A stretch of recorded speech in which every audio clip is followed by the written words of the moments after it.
Theoretical recap. A C/CD pipeline, continuous integration, continuous delivery, is the automated chain that takes source code from a developer's commit all the way to a running application in production. In a DevSecOps approach, security is not a final gate, it is embedded at every stage of this chain, as early as possible. This is the shift-left principle. Catch vulnerabilities when they are cheapest to fix, i.e., before the code is even deployed. Three families of automated security checks are fundamental here.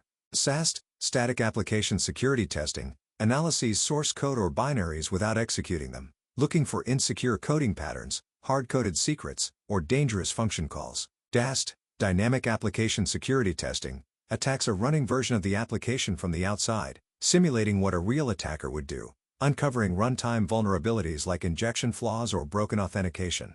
SCA, software composition analysis, inventories, the open source libraries and dependencies your project uses and flags known CVEs, common vulnerabilities and exposures, against them.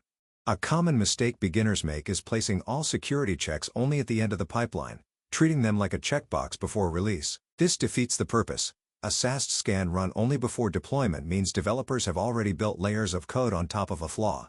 Another frequent error is confusing SAST and DAST. Remember, SAST needs code, DAST needs a live application. Mini example. A developer pushes a commit, a SAST tool scans the new code immediately, dependencies are checked by SCA. The code is built and deployed to a staging environment, DAST runs against the staging URL, only then does a human review the consolidated report before production release. Workshop brief.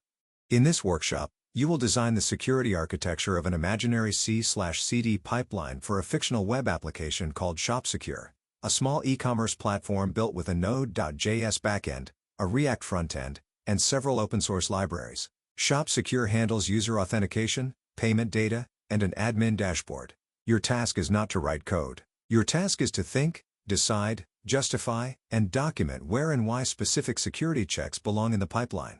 The pipeline stages you are given to work with are the following, in order: 1. Code commit and pull request. 2. Build. 3. Unit and integration tests. 4. Staging deployment. 5. Acceptance tests. 6. Production deployment. 7. Post-deployment monitoring. Your job is to assign security checks and controls to these stages in a justified, structured way.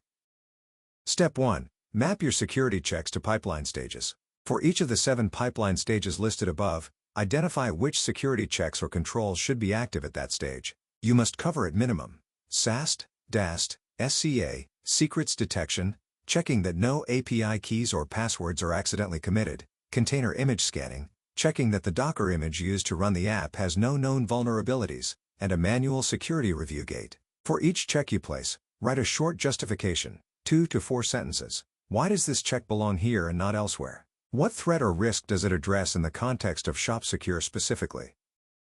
Step 2. Identify the threats each check mitigates. For each security check you have placed, link it explicitly to at least one concrete threat category from what you have studied. For example, injection, broken authentication, vulnerable dependencies, sensitive data exposure, misconfiguration. This is not a copy-paste exercise. You should explain the connection in your own words. Think about what could go wrong in ShopSecure if this check were absent. Step 3. Handle a realistic constraint.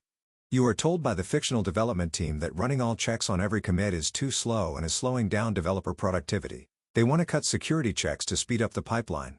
Write a short response, minimum 150 words, addressed to this fictional team, in which you propose a pragmatic compromise. Which checks are non-negotiable on every commit?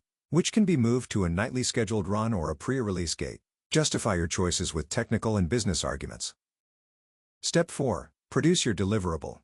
Your final deliverable is a structured document, plain text, markdown, or a simple table, no specific tool required, containing a visual or textual representation of your pipeline with security checks placed at each stage, the justifications for each placement, the threat mappings from Step 2, and your response to the team from Step 3. The document should be readable by a non-specialist manager as well as a technical reviewer. Clarity and precision matter more than length.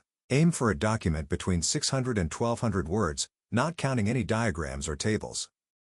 You are encouraged to reread your previous course materials on DevSecOps, the C/CD pipeline visualization workshop, and the lesson on the role of security at every pipeline stage. You may also consult any internet resource you find useful, official documentation, OWASP resources, blog posts from practitioners. You may work alone or discuss your approach with peers, but the document you submit must be your own work and reflect your own reasoning. Do not overthink the format. The goal of this workshop is to assess whether you can translate conceptual knowledge into practical, justified architectural decisions. A clear, honest, well-argued document with a few gaps is far more valuable than a polished but superficial one.